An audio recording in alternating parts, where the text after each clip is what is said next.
Olá, queridos amigos, queridas amigas, mais uma vez, esse nosso bate-papo doutrinário maravilhoso que sempre fazemos aqui através desse nosso canal da Associação Espírita Jesus de Nazaré, sempre trazendo uma pequena contribuição para os irmãos, para as irmãs, no sentido de levarmos adiante a bandeira da doutrina espírita, o conhecimento espírita, claro, dentro das nossas limitações, dentro do nosso possível.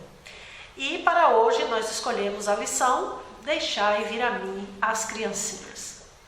Esse é um tema bastante estudado no ambiente espírita. Nós temos, além deste item do Evangelho segundo o Espiritismo, os que tem puro o coração, nós temos também uma vasta literatura que foi produzida por Chico Xavier a respeito das crianças, a respeito dos jovens no mundo espiritual, suas responsabilidades, suas caminhadas. Existe uma preocupação muito carinhosa da espiritualidade com relação à evangelização infanto-juvenil. A própria Federação Espírita Brasileira, juntamente com as federativas estaduais e os próprios centros espíritas, têm os seus programas de evangelização infantil, e sempre trabalhando nesse sentido, de levar os pequeninos dentro do seu entendimento, dentro do seu possível também, não é? O conhecimento espírita. E é com enorme satisfação que hoje nós vamos comentar algumas coisas a respeito desse tema tão bacana, tão esclarecedor e ao mesmo tempo tão oportuno. Nós vamos iniciar relembrando aqui a frase do famoso filósofo Pitágoras: educai as crianças e não será preciso punir os homens. Essa mesma frase ela foi utilizada em um dos discursos pelo presidente norte-americano na época, o Kennedy, em que ele falava a respeito disso, né? Eduque a criança de hoje e não será preciso punir o adulto de amanhã. E quando nós pensamos em nações, em países, ou até mesmo aqui no nosso Brasil, quando os governantes, especialmente em épocas eleitorais, eles trazem em suas planilhas, em seus projetos, construir mais presídios, precisamos de presídios de segurança máxima, é preciso armar a população, nós nos assustamos. Dentro da nossa convicção cristã, nós sabemos que o homem criminoso de hoje foi uma criança e muitas vezes há pouco tempo atrás, porque sabemos que a idade para o ingresso no mundo do crime, a idade para ingresso nessa criminalidade, que infelizmente ainda graça em nosso planeta, é cada vez mais precoce. Então nós temos aí uma história de crianças, de jovens abandonados, não somente pelo poder público, não somente pelo serviço social, mas fundamentalmente abandonado pelos seus próprios pais. São aqueles chamados órfãos de pais vivos. Muitas vezes são crianças que têm uma casa, têm um endereço fixo. Os pais são pessoas conhecidas, mas por que essas crianças estão dessa forma abandonadas?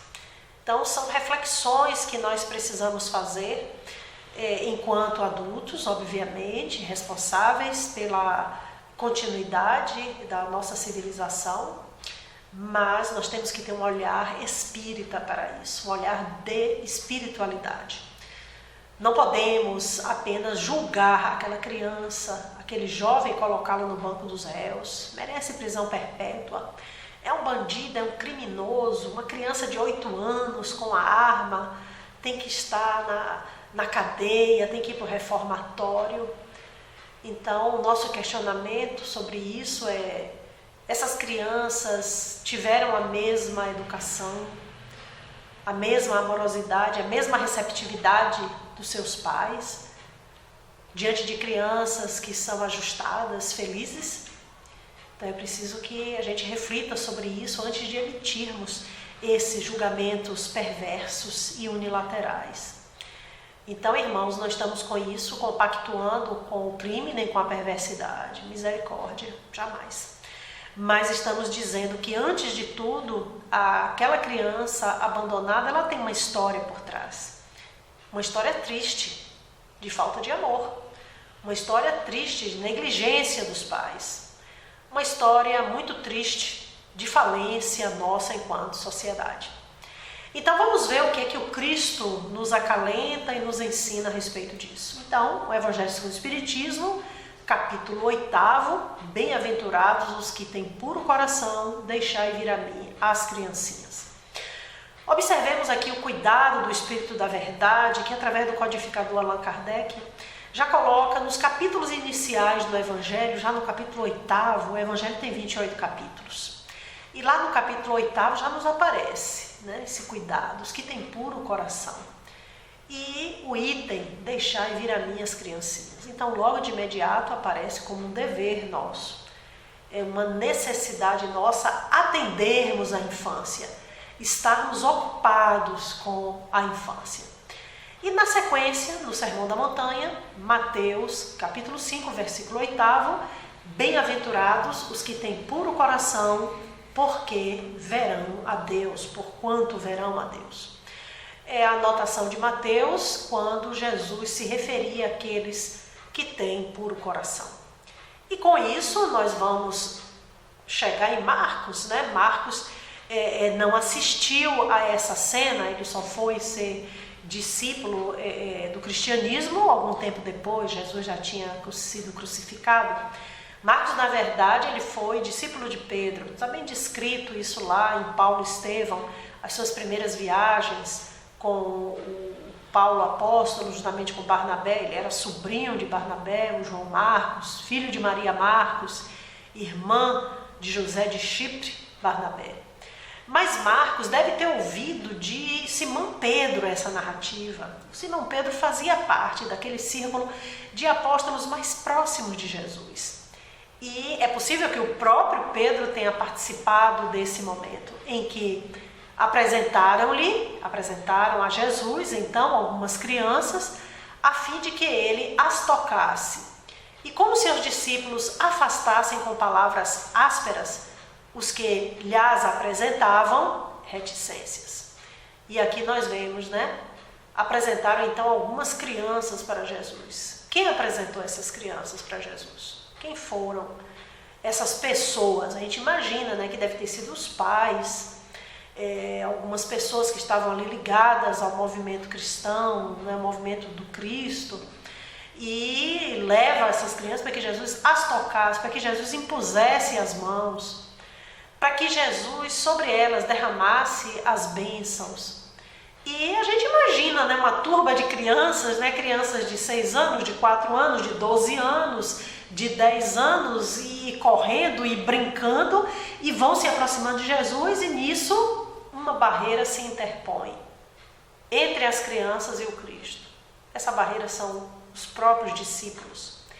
E isso é uma coisa que a gente precisa estar muito atento, porque na condição de propagadores do cristianismo, na condição de propagadores do espiritismo, será que nós também não estamos sendo essas barreiras para que nossas crianças cheguem a Jesus?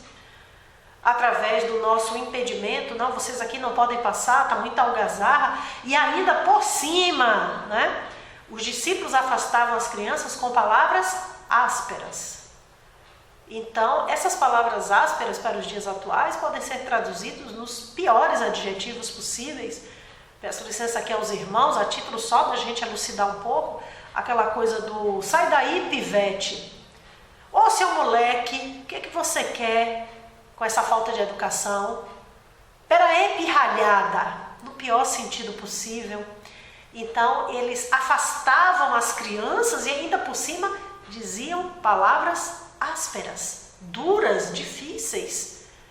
Mas Jesus assiste a essa cena, daquelas mãos se interpondo, daqueles braços, e as crianças temerosas, o que é isso? Ao mesmo tempo que elas foram chamadas, venham para conhecer Jesus, ao mesmo tempo parece aquele paredão.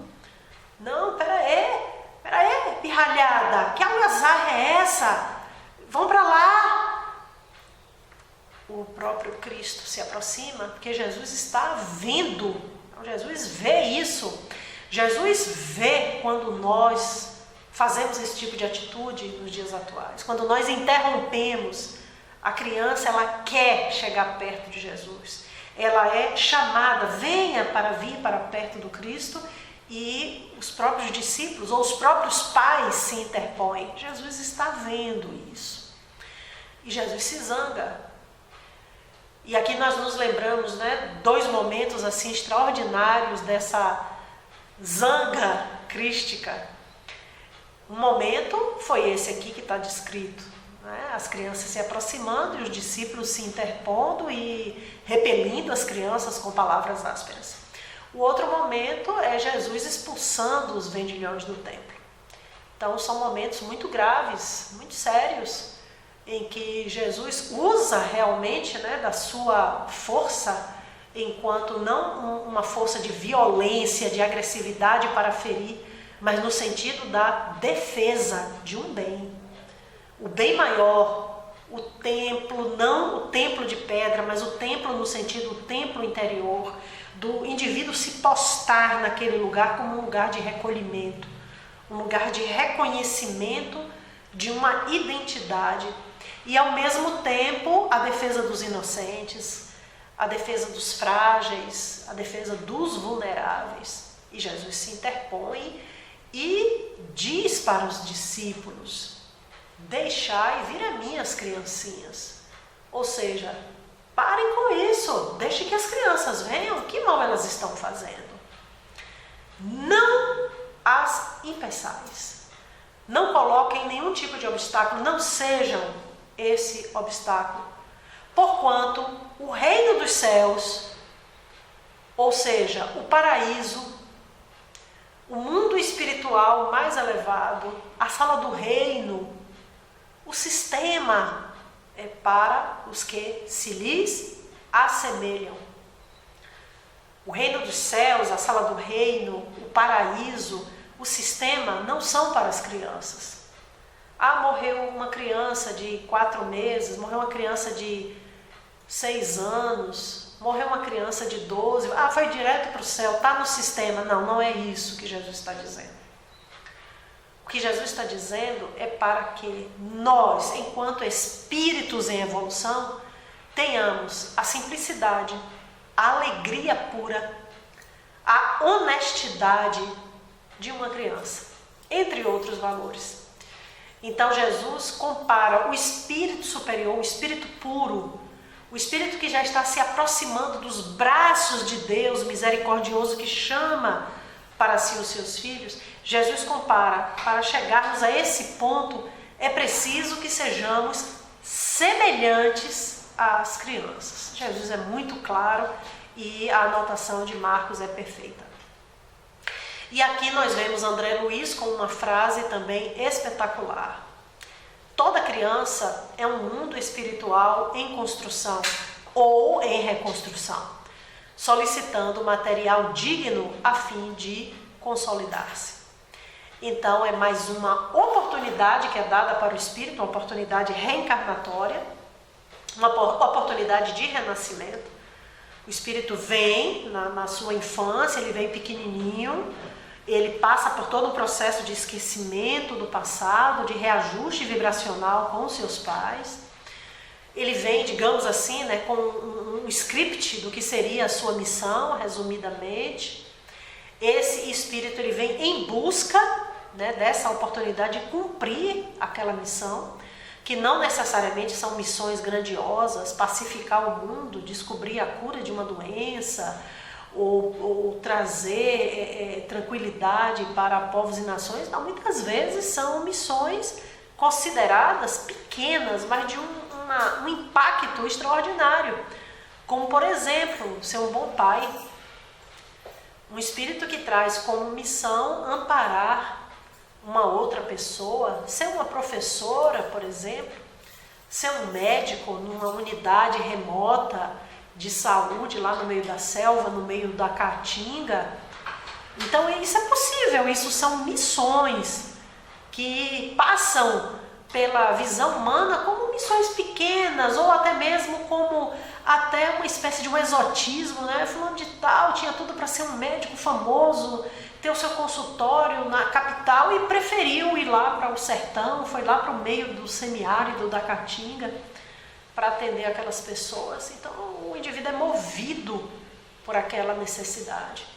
Mas para se forjar essas pessoas fortes, esses indivíduos cônscios de suas missões e que seguem realmente esse que a gente está chamando aqui, que eu estou chamando de script, né, que vem da espiritualidade junto com o processo reencarnatório, é preciso que esse espírito ele receba os materiais necessários e fundamentais para a sua caminhada segura, firme.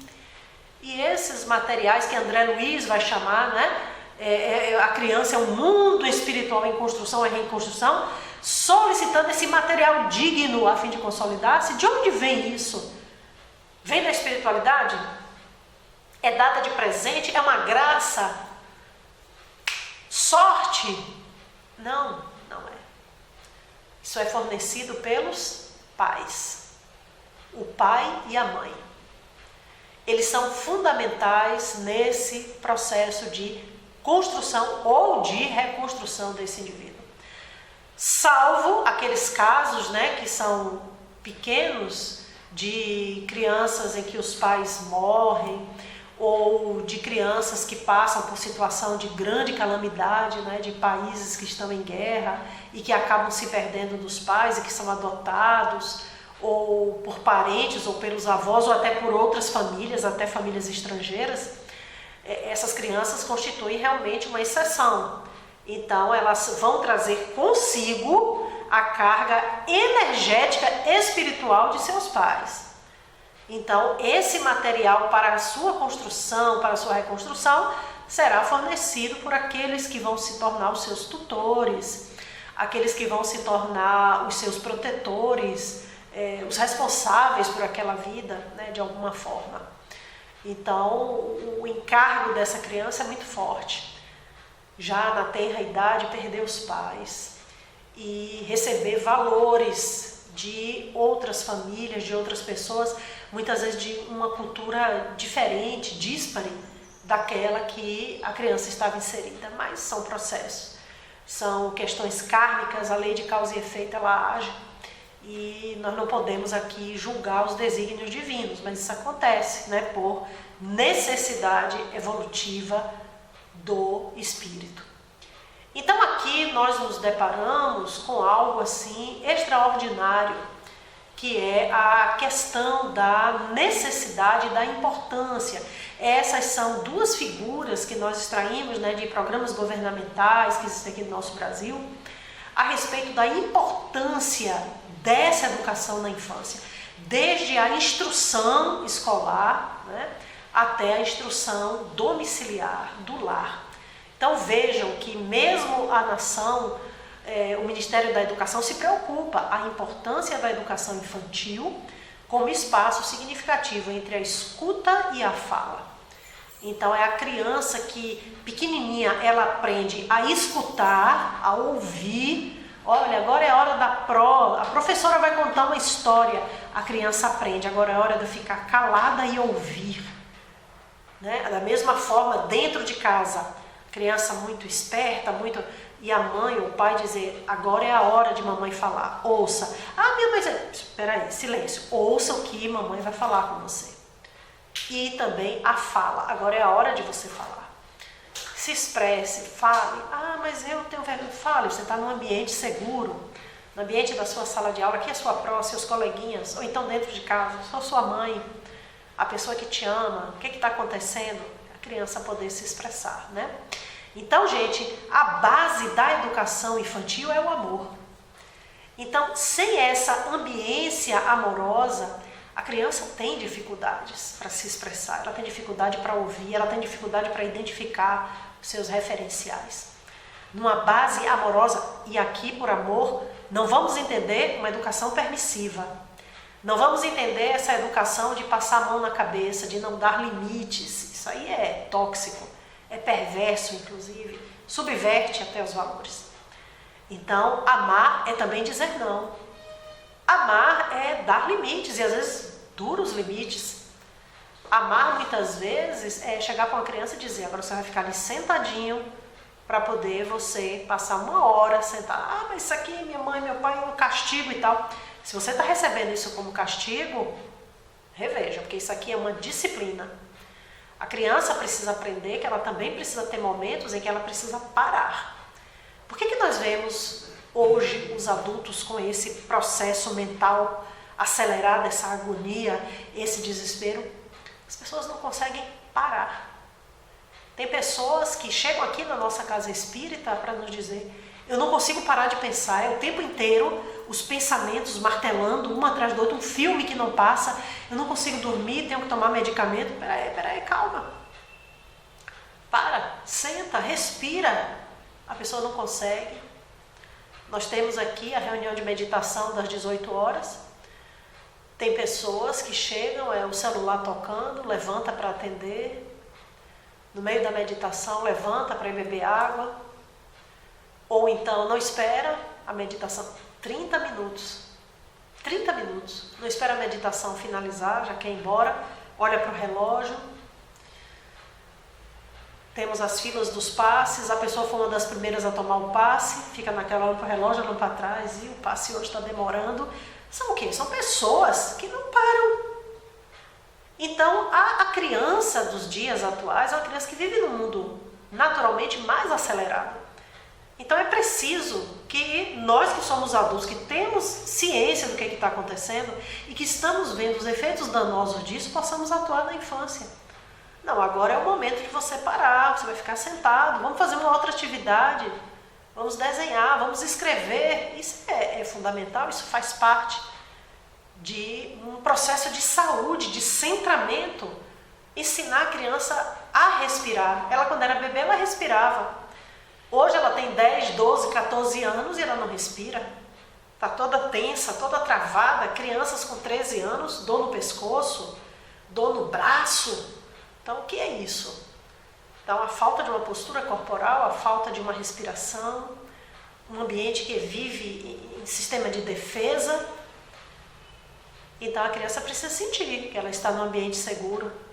Ela precisa sentir que ela tem que ficar alguns momentos, muitas vezes paradinha mesmo, acalmar a mente, parar o corpo, uma posição que o corpo precisa estar para sentir essa segurança.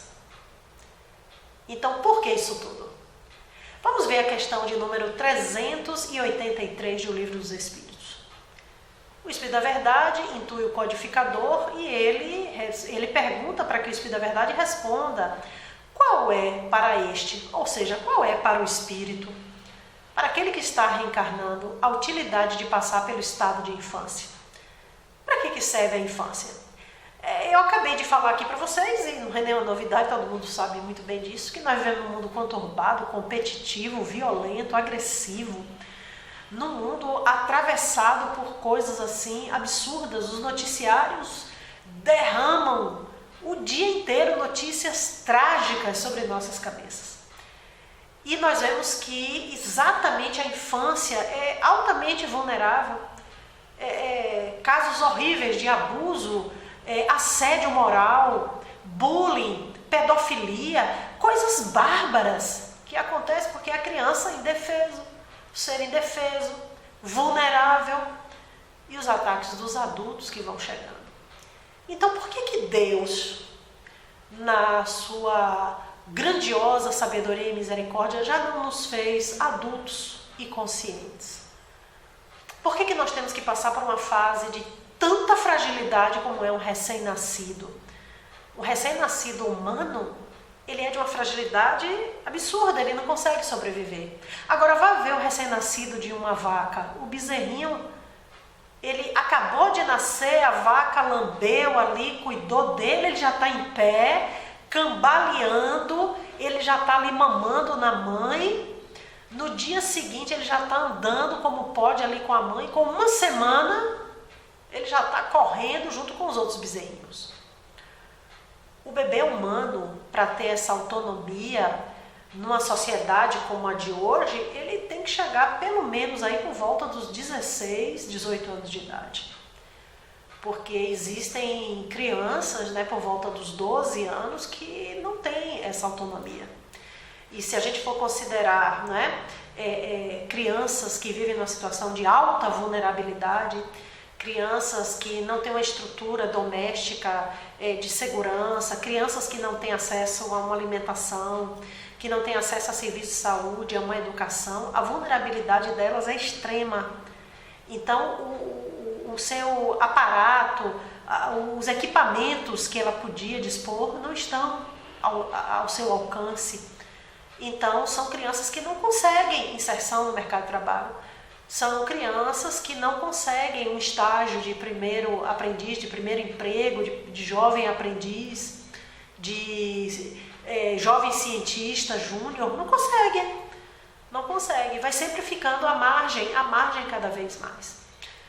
Então, para se chegar num estado em que essa criança consiga uma certa autonomia, ela tem que estar num ambiente muito favorável, um ambiente que fortaleça, que explore as potencialidades e que jogue realmente para ela todas essas possibilidades de estudo, de cultura, de lazer, de arte, de segurança, de alimentação, de repouso, esporte, tudo que for possível para o seu crescimento. Então, Kardec questiona o espírito da verdade. Então, diante de tanta vulnerabilidade, por que o espírito precisa passar pela infância? Vejamos qual é a resposta. Vamos lá? Encarnado com o objetivo de se aperfeiçoar, o espírito, durante esse período, é mais acessível às impressões que recebe, capazes de lhe auxiliarem no adiantamento, para o que devem contribuir os incumbidos de educá-lo. Vejam que resposta sintética, aqui no nosso slide, 3 linhas, no Livro dos Espíritos também, basicamente isso. E o Espírito da Verdade vai no âmago da questão. Ele não perde tempo com floreio, vai no âmago. Ora, o Espírito está encarnado e o propósito é o quê? Evoluir, aperfeiçoamento. A proposta é essa. A proposta não é colocar o espírito para sofrer na mão de traficantes, passar por assédio moral. A proposta não é essa. Isso aí são maldades decorrentes da nossa maldade. Então, a criança, o espírito, cada um de nós que encarnamos, viemos aqui para o aperfeiçoamento. E aí o Espírito da Verdade vai dizer, durante a infância, o espírito ali encarnado ele é muito mais acessível às impressões que recebe. Ou seja, a mente, isso aqui me lembra muito Maurício Crispim, quando ele, uma vez falando sobre a questão da mente infantil, a formação da mente infantil, e ele trouxe uma figura que é muito interessante. Ele diz assim, a mente da criança é como se fosse uma máquina fotográfica. Ela sai, fotografando. Então ela vê, por exemplo, o pai carinhoso com a mãe. Ela tira uma foto daquilo. Vamos colocar, porque é bem a grosso modo. A criança vê o pai brigando com a mãe, agredindo a mãe. Ele tira uma foto.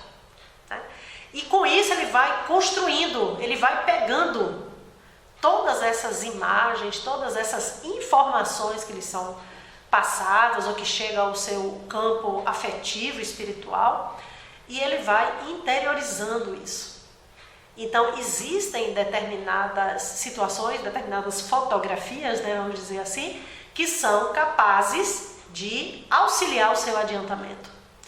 Então, Bert Hellinger, em uma de suas palestras, ele vai dizer, nós somos felizes à medida em que interiorizamos a imagem de nossos pais felizes. Então, por mais que um casal tenha divergências, tenha os seus conflitos, mas se no fundo eles se amam, se no fundo existe um projeto de lar, se no fundo eles se respeitam, mesmo que tenha os conflitos naturais de casal, mas o filho, ele percebe, a criança percebe isso. Então, ela cresce interiorizando, ela traz para dentro de si a imagem daquele homem, daquela mulher, que são seus pais, E aqui a gente quer fundamentar, na questão do pai biológico, para a gente entender o processo reencarnatório, Então, essa criança é capaz de interiorizar isso.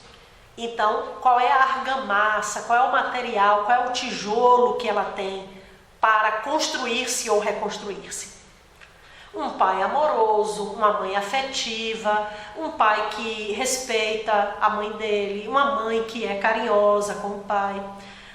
Existem divergências, aqui nós começamos a interiorizar, olha, as pessoas pensam diferente mesmo. É natural as pessoas pensarem diferente. Eu vejo meu pai e minha mãe, eles se amam, mas eles pensam diferente. Puxa, isso faz parte da vida, né?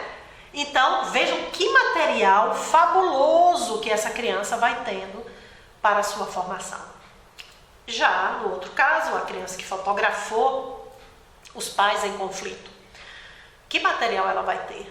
Um pai agressivo, um pai abusador, um pai violento, um pai que não respeita, um pai alcoolista, um pai que tem um senso assim de autodestruição absurdo, e aquilo a criança interioriza.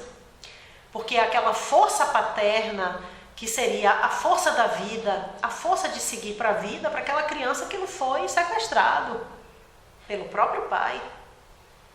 Aquela força divina que foi dada para aquele homem enquanto chefe de família, que deveria guiar ali o seu filho, amparar, né, a estrutura de lar como possível, ele reverte essa força numa força de agressividade, de destruição, de violência.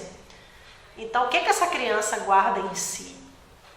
Lógico que nós sabemos que existem os mecanismos de reelaboração interna, as pessoas vão com o tempo reelaborando, mas a ferida primordial está lá.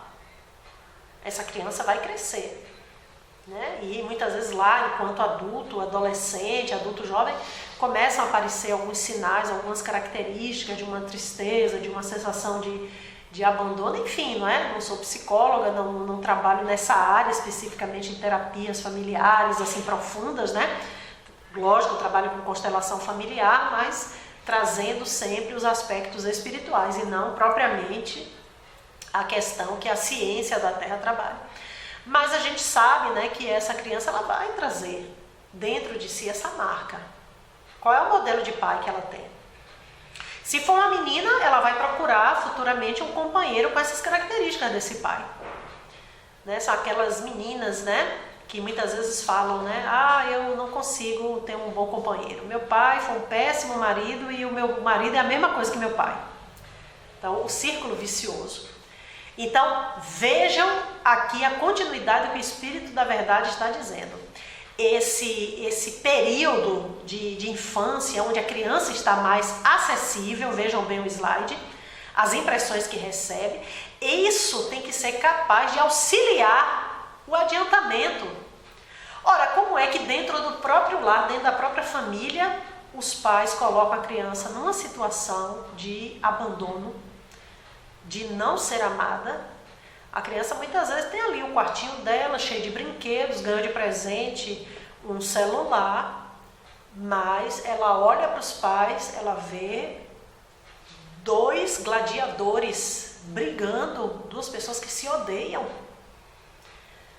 E que material ela tem para o seu processo de reconstrução? E continua o Espírito da Verdade dizendo para o que devem contribuir os incumbidos de educá-lo. E aqui o Espírito da Verdade é maravilhoso, porque ele não vai dizer apenas que é dever dos pais, porque, ora, o abandono de crianças é desde sempre, né? Nós bem sabemos disso.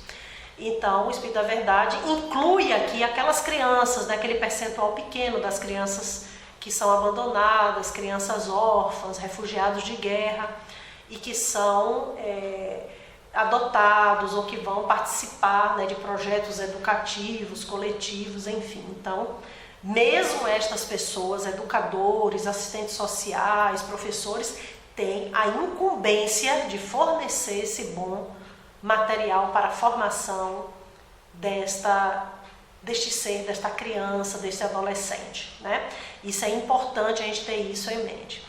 Vejam que na questão de número 385 do Livro dos Espíritos, Kardec coloca uma nota que, de certa forma, amplia a fala do Espírito da Verdade, né?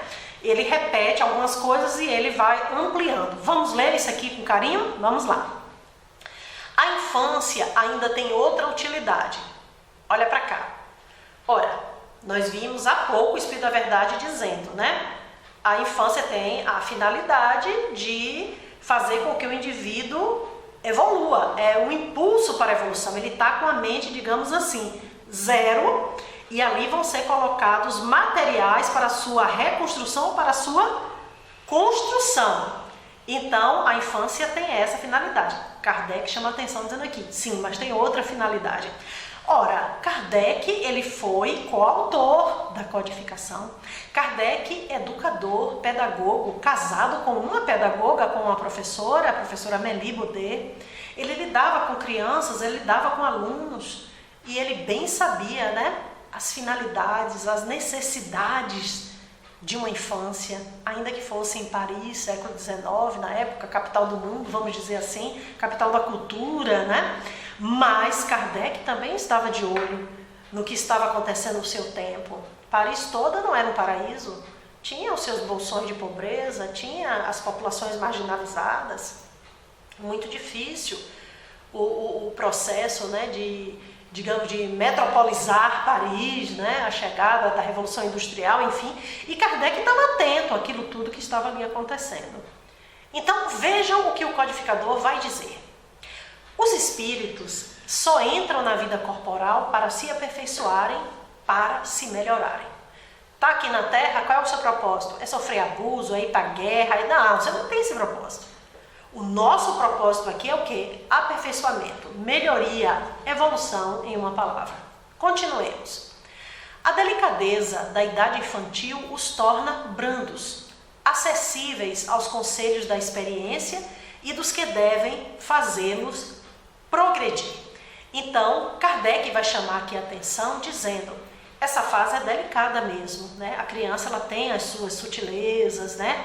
A gente precisa ter cuidado para lidar com a criança. Então, tudo isso dentro dessa brandura infantil faz com que eles se tornem acessíveis, eles se tornem permeáveis aos conselhos. Da mesma forma que essa criança também é permeável aos maus conselhos. Tanto é que nós vemos, né, vez por outra, o noticiário está aí colocando para nós crianças que foram cooptadas pelo tráfico, crianças que estão aí na marginalidade, fazendo barbaridades, crianças inclusive armadas. Que coisa terrível! Então, por quê? A mente permeável e foi colocado, digamos ali, um imprint de algo muito ruim, danoso, que essa pessoa que colocou vai responder, sim, muito seriamente. Porque o nosso dever como adultos e como, digamos, irmãos mais velhos, é levarmos o melhor. E colocamos o pior, então tem uma responsabilidade. Então é necessário que o adulto, olha lá, ó, faça com que a criança receba os nossos melhores conselhos da experiência. Então o que que eu passo, por exemplo, para os meus filhos? O que que eu passo para os meus alunos? Então eu passo a minha experiência, olha, não faça tal coisa porque eu já fiz, ou eu conheço relatos de pessoas que fizeram e isso não foi uma coisa positiva, certo? Então, enquanto eles estão na infância, a gente tem o maior poder de, inclusive, segurá-los. Mas depois de uma certa idade, né, é natural que o indivíduo diga, não, mas eu já tenho minha cabeça, eu quero pensar por mim mesmo, né? Sapere-aude, né, do Kant, né? Pense por si mesmo. Tá bom, meu querido, eu tô lhe falando, né? Ó, cuidado que ali na frente tem um buraco, ali tem um abismo, vá devagar, presta atenção. A professora também gosta de dramatizar. Eu sei muito bem, eu vou lá, daqui a pouco, pum, caiu no buraco. De todo, a experiência não é ruim. Porque aquele indivíduo que, digamos, né, põe em dúvida o conhecimento, a experiência dos ancestrais, a experiência dos irmãos mais velhos, daqueles que nos precederam, ele é uma pessoa que, digamos, de certa forma, impermeável aos bons conselhos. Ele precisa passar pela experiência e Deus permite. Deus, que é o Pai maior, disse, você quer? Você que está testando? Então vá. E aí, quando o indivíduo consegue, depois de muito custo, sair de dentro daquele buraco, todo ralado, rasgado, membros dilacerados, membros fraturados. Oh meu Deus, olha o que aconteceu comigo, tenham piedade. Temos que ter piedade e compaixão mesmo. Dizermos para ele, né? Não precisa falar aquelas lições de moral. Ele fala, ei, não sei o que, não precisa falar, mas assim, a lição foi útil, foi proveitosa e para mim só confirmou o que eu já sabia, né? Muitas vezes a própria pessoa fala isso pra gente, poxa, não ouvi você. Você foi tão cuidadoso comigo, me alertou e eu fui lá e me dei tão mal. Mas é isso, né? Às vezes a pessoa faz essas opções. Então, na infância, devido à alta vulnerabilidade, nós temos que proteger a criança.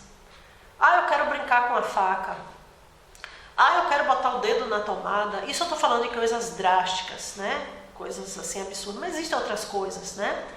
Por exemplo, a criança, eu quero só comer chocolate, eu quero tomar milkshake o tempo inteiro. Meu almoço, mamãe, eu só quero batata frita. Não é assim. Então, os adultos têm que educar, né? Levar o conhecimento para essa criança. Como é que vai deixar que a criança, sem ter essa noção de o que é a vida, possa tomar essas decisões? É preciso tomar muito cuidado, certo? Então, nesta fase, essa fase infantil, é que se lhes pode reformar os caracteres e reprimir os maus pendores. Olha que coisa maravilhosa, você recebe o bebê no braço, antes disso até mesmo no ventre materno. Então tá ali a cabecinha, digamos, 0 quilômetro, o bebê nasceu. Então é a hora dos pais começarem a agir, atuando, identificando naquela criança, né, os maus pendores, as más tendências e já agindo ali. Olha, eu sinto que nosso filho tem 5 anos, mas é uma criança que tem uma tendência para mentira. Vamos, minha querida, conversar, vamos ver o que a gente pode fazer para educar esse menino, vamos. E não ficar naquela, deixa, só tem 5 anos, que é isso? Pelo amor de Deus, deixa o menino, deixa ele mentir. Isso é coisa da infância mesmo. Cuidado. Ou então, aquela criança que tem uma tendência para a preguiça. Joãozinho, vem ajudar a mamãe aqui a tirar a mesa. Tô cansado. Tudo bem, você está cansado, então fiquei. Joãozinho, me ajuda aqui, vamos dar banho no cachorro? Não quero não. Cuidado. Está alimentando o preguiçoso. Que é isso, meu filho? Você tem tudo aqui. Aqui é a casa dos seus pais. Venha cooperar. Não quero, não vou. Venha cooperar. Pai e mãe têm que fazer isso. Nós vemos casos e mais casos. Chego aqui na casa espírita. Pais e mães que chegam com queixas absurdas dos filhos. Porque já tem 19 anos, já está estragado, já tem 30 anos, está estragado. Não, pai e mãe pode agir a qualquer momento. Não precisa utilizar medidas duras, punitivas, absurdas, mas o processo educativo dos pais, esse jamais pode ser esquecido. Então vejam aqui a finalização desta frase que o codificador nos traz. Nessa fase, na infância, é que se lhes pode reformar os caracteres e reprimir os maus pendores. Tal o dever que Deus impôs aos pais. Missão sagrada de que terão que dar contas.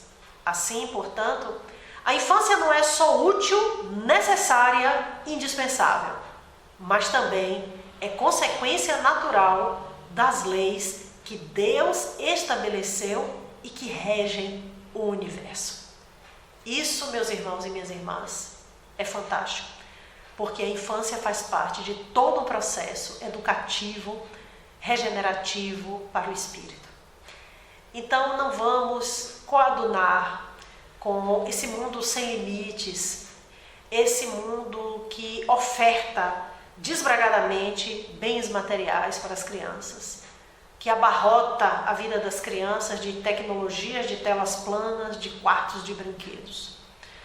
A criança merece viver a sua infância, merece os brinquedos, merece participar de um mundo mais suave, um mundo menos triste do que esse mundo que nós criamos para nós, esse mundo adulto.